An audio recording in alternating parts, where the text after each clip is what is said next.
Hello friends, welcome to crack pieces.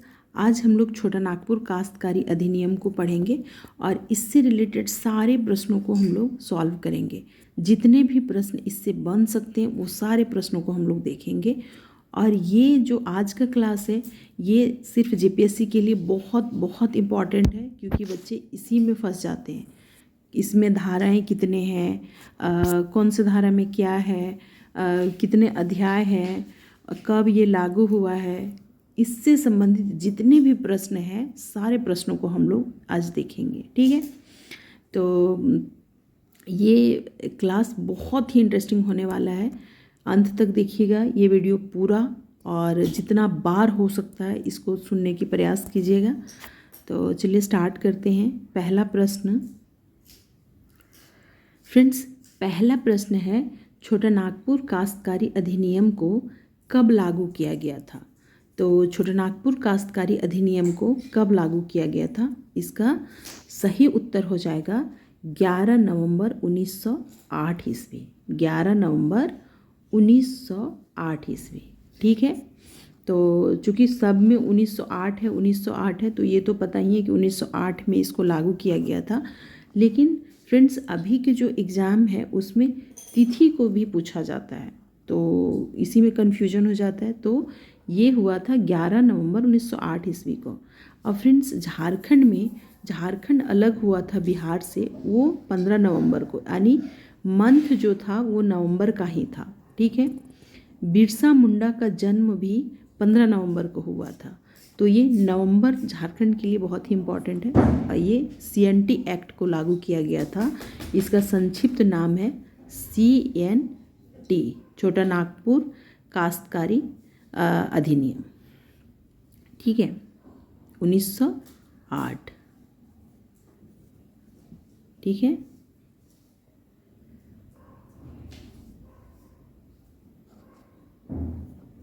उन्नीस सौ आठ। तो इसका सही उत्तर 11 नवंबर 1908 हो जाएगा।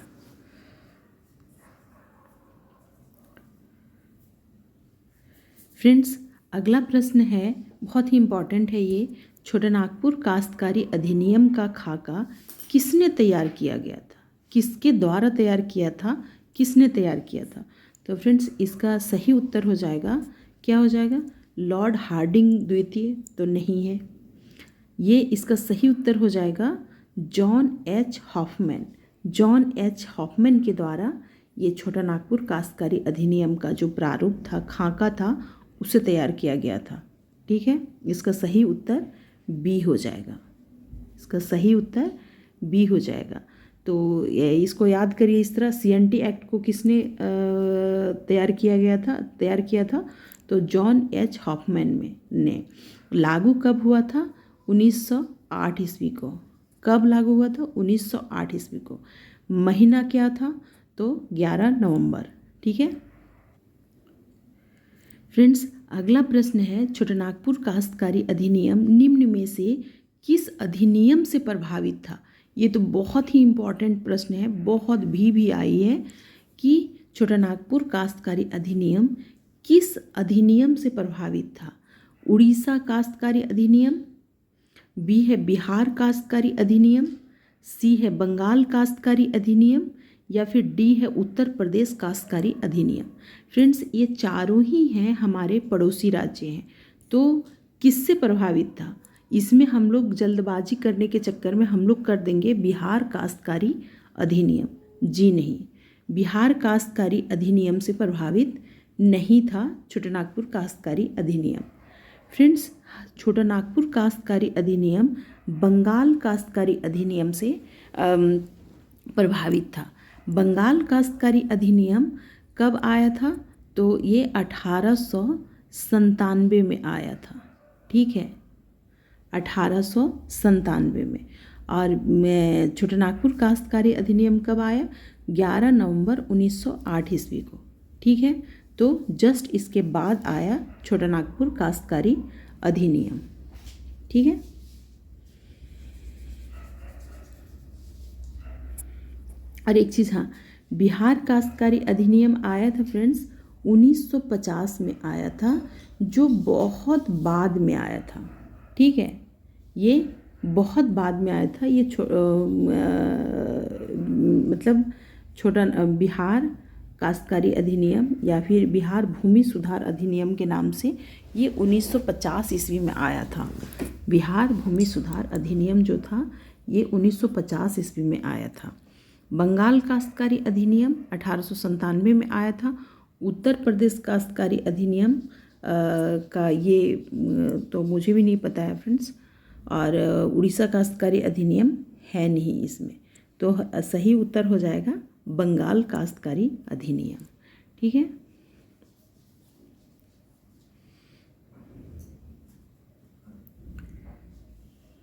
अगला प्रश्न है छोटा नागपुर काश्तकारी अधिनियम निम्नलिखित में से किस परमंडल में लागू है? तो छोटा नागपुर काश्तकारी अधिनियम किस परमंडल में लागू है? ये उत्तरी छोटा नागपुर, दक्षिणी छोटा नागपुर या फिर पलामू परमंडल, किस में लागू है? तो फ्रेंड्स ये तीनों ही परमंडल में लागू है। छोटा नागपुर काश्तकारी अधिनियम तीनों ही परमंडल में लागू है। उत्तरी छोटा नागपुर परमंडल, दक्षिणी छोटा नागपुर परमंडल और पलामू में। इसका सही उत्तर डी हो जाएगा। ठीक है,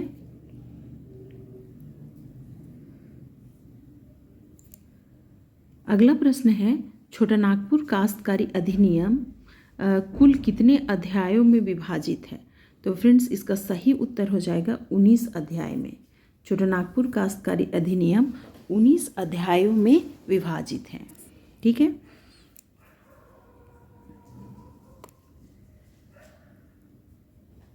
अगला प्रश्न है कि छोटा नागपुर काश्तकारी अधिनियम में कुल कितनी धाराएं हैं?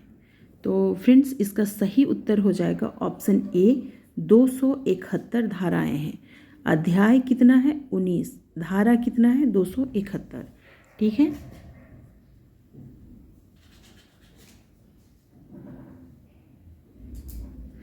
फ्रेंड्स अगला प्रश्न है छोटा नागपुर काश्तकारी अधिनियम में प्रथम संशोधन किस वर्ष किया गया था? तो ये बहुत ही इम्पॉर्टेंट है। इसमें पूछा गया है कि छोटा नागपुर काश्तकारी अधिनियम में प्रथम संशोधन कब किया गया था? तो फ्रेंड्स 1910 में नहीं, क्योंकि 2 साल बाद ये नहीं किया गया था। 1912 में नहीं किया गया था। 1916 में नहीं किया गया था। इसका सही उत्तर हो जाएगा 1920 में। ठीक है, ठीक 12 साल बाद किया गया था इसमें। कितने साल बाद? 12 साल बाद। 1908 में ये लागू हुआ और 12 साल बाद इसमें संशोधन किया गया था। ठीक है, तो ये याद कर लीजिए कि 1908 में लागू हुआ और ठीक 12 साल बाद इसका पहला संशोधन किया गया था। ठीक है,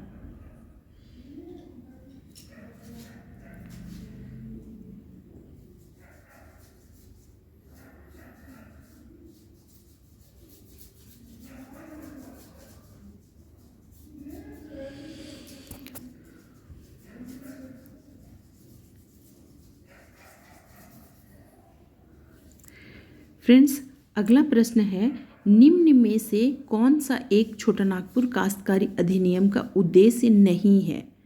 तो निम्नलिखित में से छोटा नागपुर काश्तकारी अधिनियम का उद्देश्य नहीं है। तो पहला ऑप्शन क्या है कि भूमि संबंधी विवादों की समाप्ति करना, बिल्कुल सही है। जनजातियों के भूमि संबंधी अधिकारों की रक्षा करना, बिल्कुल सही है। और जनजातियों को भूमि से बेदखल करना, ये ऑप्शन कुछ अजीब लग नहीं रहा है, क्योंकि जनजातियों को भूमि से बेदखल करने का इसका कोई मंशा नहीं था।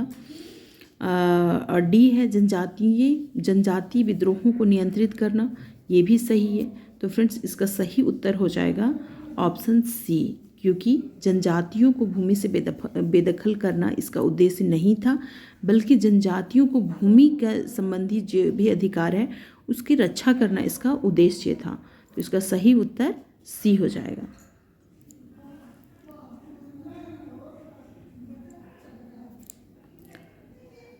अगला प्रश्न है, ये बहुत इम्पॉर्टेंट है।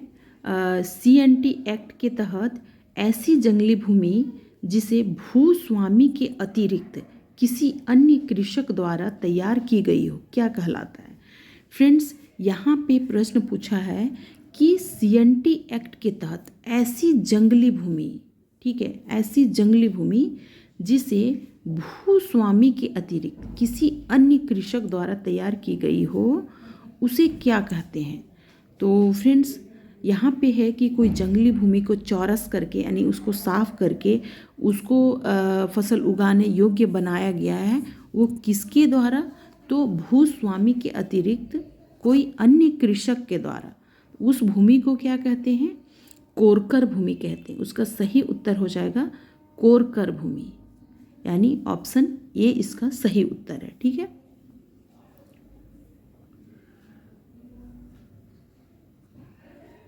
अगला प्रश्न है कि वैसी भूधृति जिसे परिवार के पुरुष वारिस न होने पर, ऐसी भूधृति भू धारण करने वाला जिसे परिवार के पुरुष वारिस न होने पर रैयत के निधन के बाद पुनः भूस्वामी को वापस कर दिया जाता है, उसे क्या कहते हैं।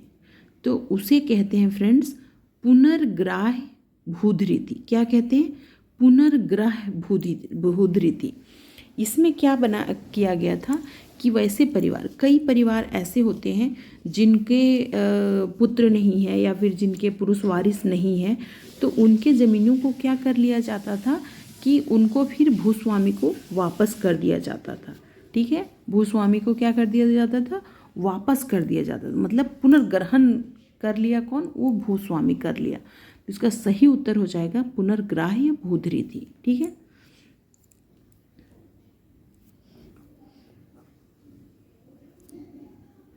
अगला प्रश्न है बंगाल, बिहार और उड़ीसा में अंग्रेजी सरकार द्वारा कब अस्थाई बंदोबस्त लागू किया गया था। तो फ्रेंड्स, आप तो जानते हैं इसमें से ज़्यादातर लोग, ये तो बेसिक क्वेश्चन है हिस्ट्री का कि अस्थाई बंदोबस्त को कब लागू किया गया था। तो ये सेम वही वाला है कि बंगाल, बिहार, उड़ीसा में अंग्रेजी सरकार द्वारा कब अस्थाई बंदोबस्त लागू किया गया था। इसका सही उत्तर हो जाएगा फ्रेंड्स 1793 ईस्वी। ये लागू किया गया था लॉर्ड, किसके द्वारा किया गया था अस्थाई बंदोबस्त, लॉर्ड कॉर्नवालिस के द्वारा ये अस्थाई बंदोबस्त को लागू किया गया था। ठीक है, इसका सही उत्तर हो जाएगा 1793 ईस्वी।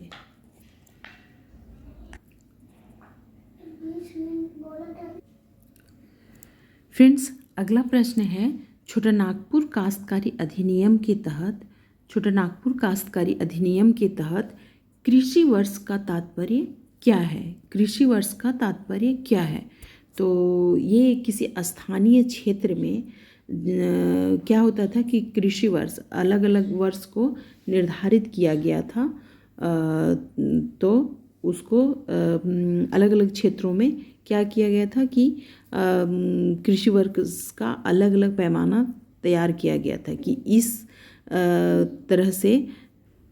फ्रेंड्स, यहाँ पे है कृषि वर्ष से तात्पर्य है कि सरकार द्वारा कृषि हेतु घोषित वर्ष, जी नहीं, सरकार द्वारा घोषित कृषि वर्ष नहीं। बी है वह वर्ष जो किसी स्थानीय क्षेत्र में कृषि कार्य हेतु प्रचलित हो। सी है कैलेंडर वर्ष, डी है वित्तीय वर्ष। तो फ्रेंड्स, इसका जो सही उत्तर हो जाएगा वो बी हो जाएगा, वह वर्ष जो किसी स्थानीय क्षेत्र में कृषि कार्य हेतु प्रचलित हो। ठीक है, और ये इसका क्या है कि ये जब हम डिटेल पढ़ेंगे छोटानागपुर काश्तकारी अधिनियम, तो इसका क्या है, धारा 3 में इसका जिक्र किया गया है। कहाँ पे, धारा 3 में किया गया है। फ्रेंड्स, धारा 3 में ही सभी शब्दों का विस्तार पूर्वक इसकी व्याख्या किया गया है, उसकी परिभाषा दी गई है। जैसे पुनर्ग्राह्य भूधृति क्या है, अस्थाई भूधृति क्या है, अस्थाई बंदोबस्त क्या है, लगान क्या है, चल संपत्ति क्या है, इन सभी चीज़ों के बारे में उसमें विस्तार से बताया गया है। तो हम लोग अगले वीडियो में कभी चैप्टर बाय चैप्टर जो अध्याय, अलग अलग अध्यायों का हम लोग अच्छे से स्टडी करेंगे नेक्स्ट वीडियो में। अभी हम लोग क्वेश्चन को कर लेते हैं, क्योंकि एग्ज़ाम में हम जब एक बार हम क्वेश्चन को सही से किए हुए रहते हैं तो परीक्षा में जब हम देखते हैं कि वो प्रश्न आ गया है तो दिमाग में पहला जो क्लिक करता है ना, वो राइट आंसर वही करता है जो हमारे दिमाग में कभी देखे हुए रहते हैं, वो एक कोने में पड़ा हुआ रहता है। तो इसीलिए हम लोग क्वेश्चन को कर लेते हैं, फिर हम लोग डिटेल भी पढ़ेंगे, जो हमें जो चैप्टर हमें ज़रूरत का लगेगा, या फिर जो इसमें CNT एक्ट से रिलेटेड जो भी धारा या फिर जो अध्याय हमें बहुत इम्पॉर्टेंट लगेगा, उसमें से हम लोग डिटेल भी करेंगे। ठीक है, तो चलिए वो नेक्स्ट वीडियो में कभी करेंगे। इसका पहले करते हैं कि छोटा नागपुर काश्तकारी अधिनियम के तहत कृषि वर्ष का तात्पर्य समझ में आ गया। क्या है? वह वर्ष जो किसी स्थानीय क्षेत्र में कृषि कार्य हेतु प्रचलित हो। ठीक है, तो धारा 3 का भी समझ में आ गया कि ये धारा 3 ये कहता है कि सभी का मतलब जितने भी शब्दावली है उसकी परिभाषा उसमें दिया गया है।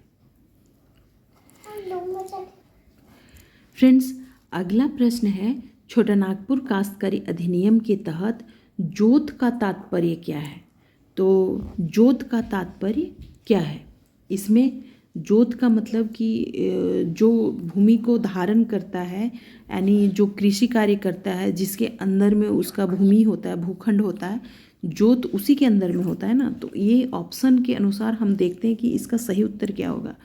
फ्रेंड्स, जमींदार द्वारा धारित भूमि क्या जोत कहलाती है? जमींदार क्या जाता है जोतने के लिए, या फिर उससे फसल उपजाता है, या फिर उसका उपज वो लेता है? ये तो कुछ नहीं लग रहा है कि ये होगा। ठीक है, जमींदार द्वारा धारित भूमि। बी है सरकारी भूमि, ये भी नहीं लग रहा है। जोत का मतलब तो ये भी नहीं हो सकता है। और अगला है रैयत द्वारा धारित भूमि। तो फ्रेंड्स, ये इसका उत्तर सही उत्तर ये है, रैयत द्वारा धारित भूमि, यानी जो भूमि मतलब कि कृषि कार्य हेतु, जो भूमि कृषि कार्य हेतु भूस्वामी से लिया गया हो और बदले में उसके लगान देता हो, उसे ही रैयत कहते हैं। तो फ्रेंड्स, रैयत द्वारा धारित भूमि को जोत कहते हैं। ठीक है, जोत क्या कहते हैं? जोत। तो इसका सही उत्तर सी हो जाएगा। ठीक है, अगला प्रश्न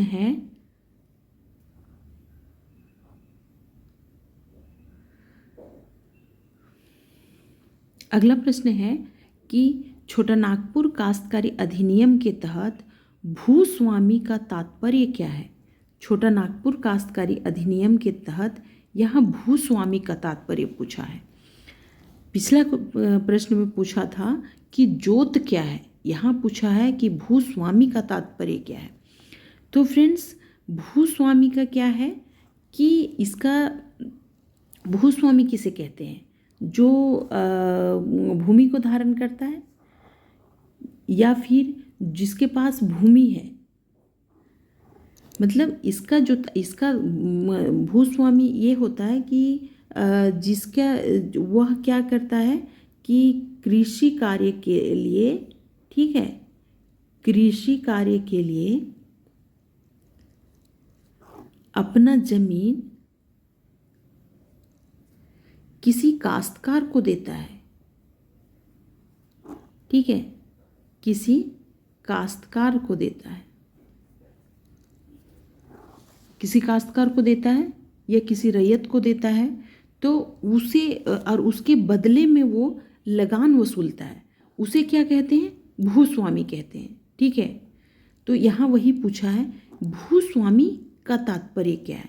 तो फ्रेंड्स, वह व्यक्ति जो लगान का निर्धारण करता है, बी है वह व्यक्ति जो लगान वसूल करता है, वह व्यक्ति जिसने किसी काश्तकार को अपनी जमीन दी हो। तो इसका सही उत्तर क्या हो जाएगा? भूस्वामी का मतलब क्या हो जाएगा कि वह व्यक्ति जिसने किसी काश्तकार को अपनी ज़मीन दी हो और उसके बदले में लगान लेता हो, वसूल करता हो। क्या करता हो? लगान वसूल करता हो। फ्रेंड्स, ये क्वेश्चन में सारे जो ऑप्शन है वो कितना माइनर है। वह व्यक्ति जो लगान का निर्धारण करता है, हमें लगेगा नहीं वो भी हो सकता है। अगला है वह व्यक्ति जो लगान वसूल करता है, ये भी लग रहा है। सी है कि वह व्यक्ति जिसने किसी काश्तकार को अपनी ज़मीन दी हो, ठीक है, फसल उगाने के लिए उसका उपयोग करने के लिए किसी को दिया हो और उसके बदले में लगान वो वसूलता हो, वो है भूस्वामी। ठीक है, इसका सही उत्तर हो जाएगा सी। फ्रेंड्स, इसका भी परिभाषा दिया हुआ है धारा 3 में। ठीक है, धारा 3 में दिया हुआ है इसका परिभाषा, अध्याय 1 के धारा 3 में। ठीक है, ये भी हमें याद हो गया।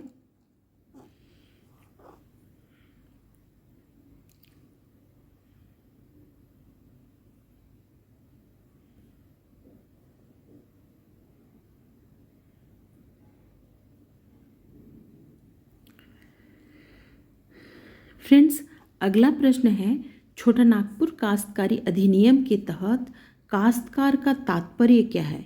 यहाँ पे पूछा कि काश्तकार का तात्पर्य क्या है, काश्तकार किसे कहते हैं।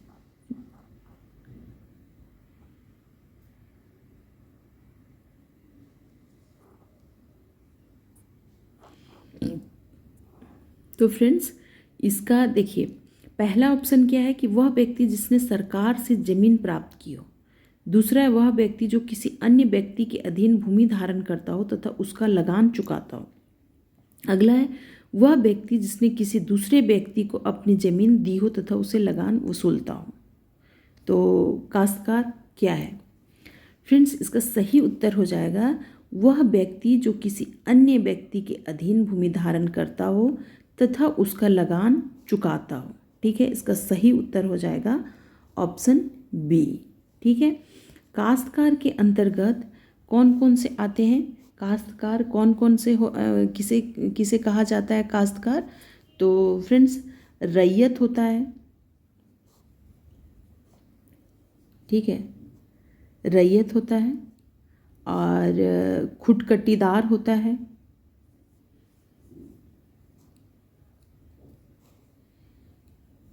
खुटकटीदार होता है, और भूधारक होता है। ठीक है, ये तीनों को ही काश्तकार में रखा गया है। ठीक है,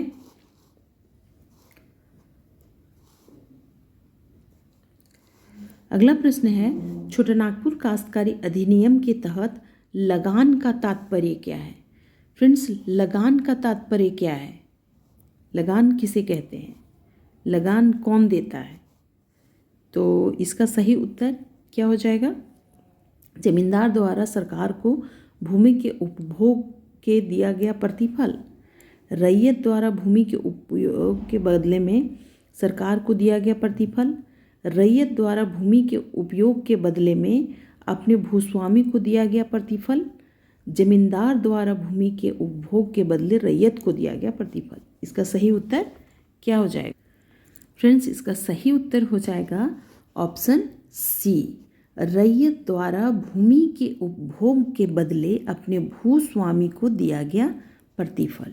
ठीक है, इसका सही उत्तर हो जाएगा रैयत द्वारा भूमि के उपभोग के बदले अपने भूस्वामी को दिया गया प्रतिफल।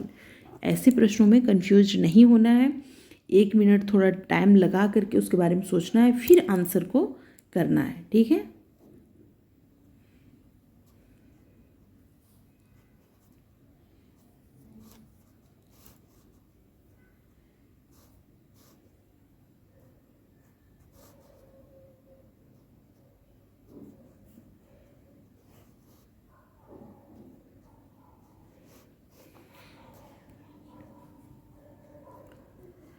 फ्रेंड्स, अगला प्रश्न है छोटा नागपुर काश्तकारी अधिनियम के तहत पुनर्ग्रह भूधृति का तात्पर्य क्या है। पुनर्ग्रह, अगला प्रश्न है छोटा नागपुर काश्तकारी अधिनियम के तहत पुनर्ग्रह भूमि का तात्पर्य क्या है। तो पुनर्ग्रह भूमि का क्या है तात्पर्य, इसका ऑप्शन ये है परिवार का नर वारिस नहीं होने पर रैयत के निधन के बाद भूस्वामी को वापस होने वाली भूमि।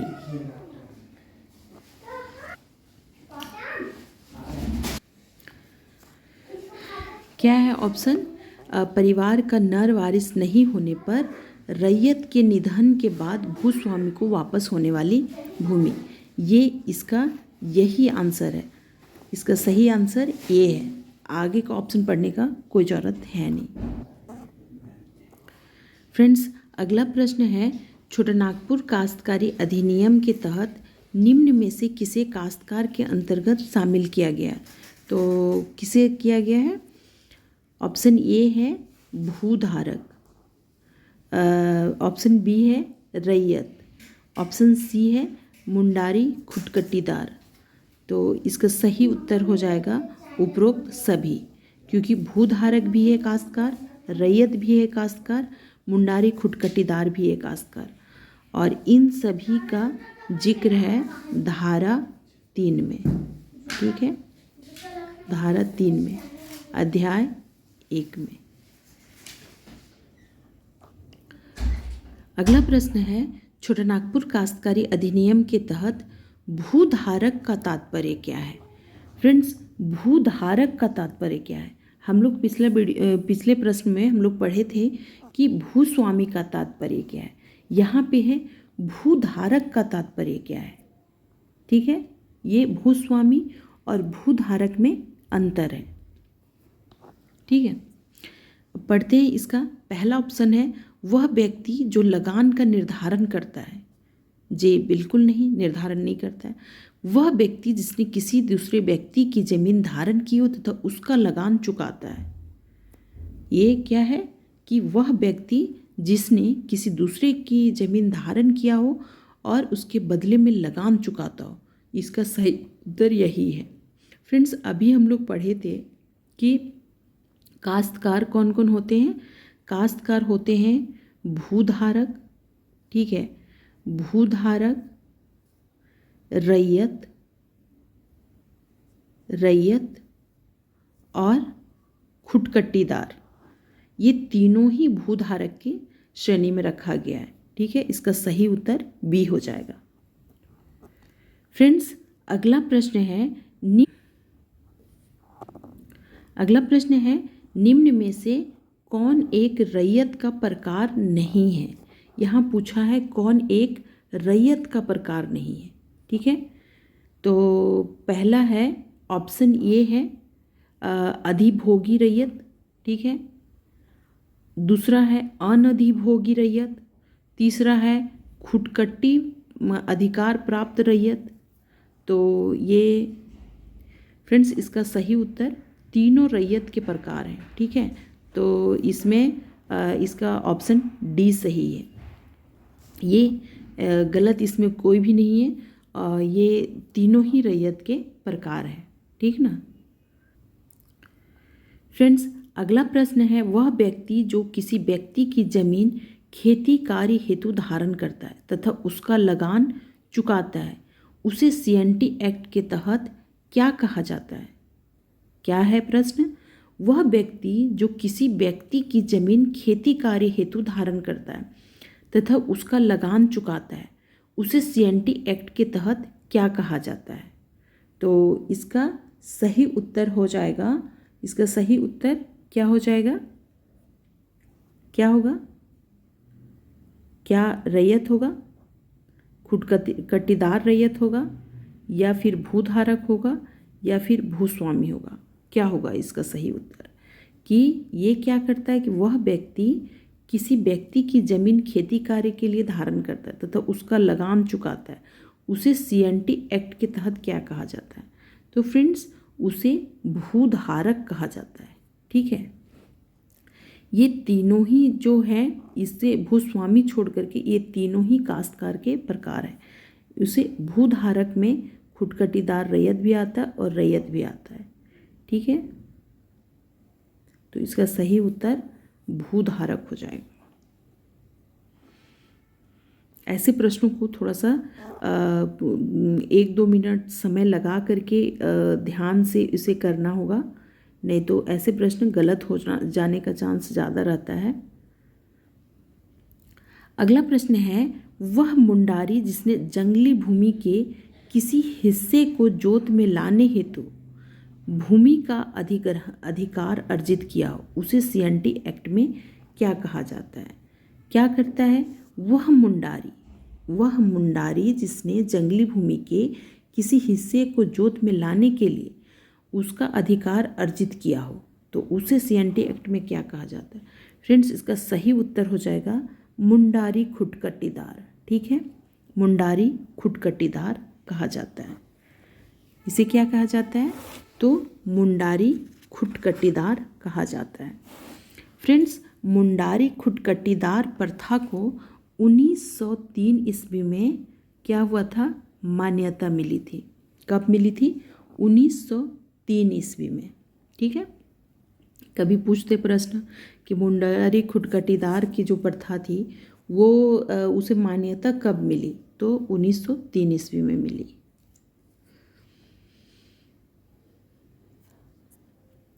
अगला प्रश्न है, छोटा नागपुर काश्तकारी अधिनियम के तहत डिक्री का क्या तात्पर्य है?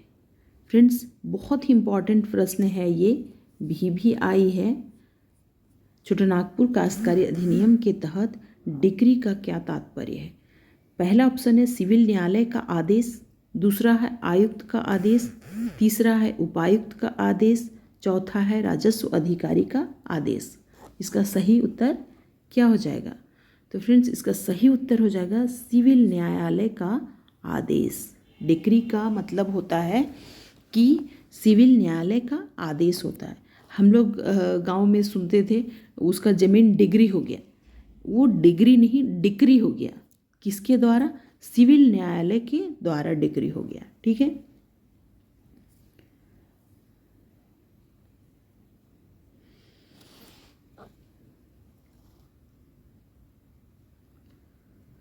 अगला प्रश्न है, छोटा नागपुर भूत रीति अधिनियम 1869 के तहत तैयार रजिस्टर में शामिल भूमि को कितने वर्षों तक धारण करने पर भूईहर को अस्थायी बंदोबस्त समझा जाएगा? मतलब इसमें कह रहा है कि छोटा नागपुर भूत रीति अधिनियम, फ्रेंड्स ये छोटा नागपुर काश्तकारी अधिनियम के तहत नहीं कह रहा, ये कह रहा है छोटा नागपुर भूत रीति अधिनियम जो लागू हुआ था 1869 ईस्वी में। ये अलग से ही एक प्रश्न है। ठीक है, इसके तहत क्या था कि तैयार रजिस्टर में जो शामिल भूमि था वो कितने वर्षों तक धारण करने पर भूईहर को अस्थायी बंदोबस्त समझा जाएगा। ठीक है, उसे वो जो भूमि कितने वर्षों तक उसके अंदर रहा है ये कितने वर्ष तय किया गया था, तभी उसका अस्थायी बंदोबस्त समझा जाएगा। तो इसका सही उत्तर हो जाएगा, क्या हो जाएगा?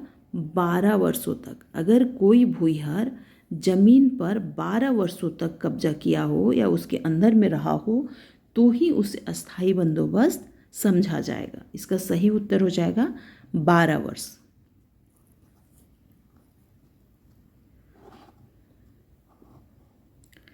फ्रेंड्स, अगला प्रश्न है, छोटा नागपुर काश्तकारी अधिनियम की किस धारा के तहत भूधारक या ग्राम मुखिया के लगान में वृद्धि का प्रावधान किया गया है? तो यहाँ पे क्या है कि सीएनटी एक्ट के तहत किस धारा के तहत, सीएनटी एक्ट की किस धारा के तहत भूधारक या ग्राम के मुखिया के लगान में वृद्धि का प्रावधान किया गया है? तो इसका सही उत्तर हो जाएगा ऑप्शन बी, धारा 9 का के तहत ये प्रावधान किया गया है कि भूधारक या ग्राम मुखिया के लगान में वृद्धि हो।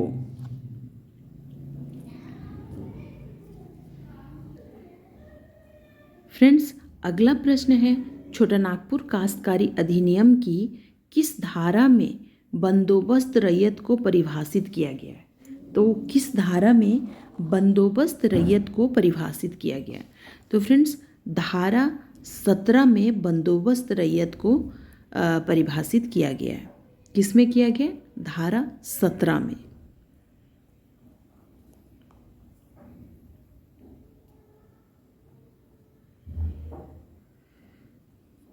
फ्रेंड्स, अगला प्रश्न है, सीएनटी एक्ट की किस धारा के तहत सिंहभूम जिले के सरायकेला और खरसावां अनुमंडल में रैयत द्वारा फलों के उद्यान, खलिहान और खाद गड्ढा के रूप में प्रयुक्त जोत के लिए कोई लगान भुगतान नहीं किया जाएगा। इसमें क्या है कि सीएनटी एक्ट में के किस धारा के तहत ऐसा प्रावधान किया गया है जो सिंहभूम जिले के सरायकेला और खरसावां अनुमंडल में रैयत द्वारा फलों के जो उद्यान थे या खलिहान के लिए जो यूज किया गया या फिर खाद बनाने के लिए जो गड्ढा का प्रयोग किया जाता था, उसमें कोई लगान का भुगतान नहीं किया जाएगा। ये किस धारा में था? तो फ्रेंड्स, ये धारा 24 में इसका प्रावधान किया गया है। किसमें? धारा 24 में।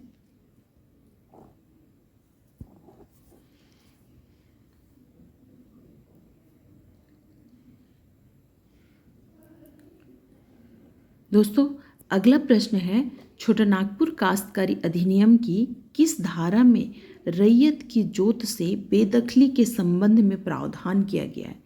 तो रैयत की जोत से बेदखली के संबंध में प्रावधान किया गया है। कौन से धारा में किया गया है?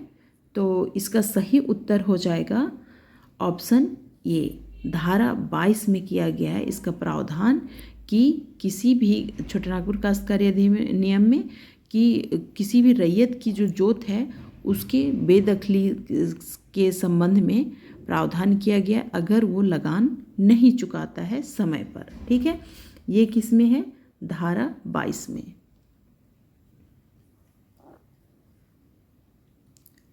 फ्रेंड्स, अगला प्रश्न है, सीएनटी एक्ट की किस धारा में रैयत के जोत के लगान में कमी के संबंध में प्रावधान किया गया है? तो रैयत की जोत के संबंध में कमी के संबंध में प्रावधान किया गया है लगान में, वो किस धारा में है?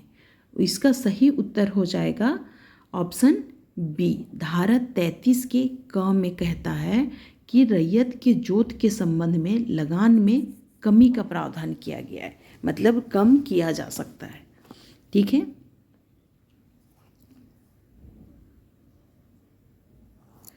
फ्रेंड्स, अगला प्रश्न है, छोटा नागपुर काश्तकारी अधिनियम 1908 छोटा नागपुर काश्तकारी अधिनियम 1908 की धारा 37 के तहत किसी खुटकट्टी अधिकार प्राप्त रैयत ... वर्षों से अधिक की काश्तकारी सृजित की गई हो तो भूमि का लगान नहीं बढ़ाया जाएगा। ठीक है, अगर इसमें कहता है कि छोटा नागपुर काश्तकारी अधिनियम 1900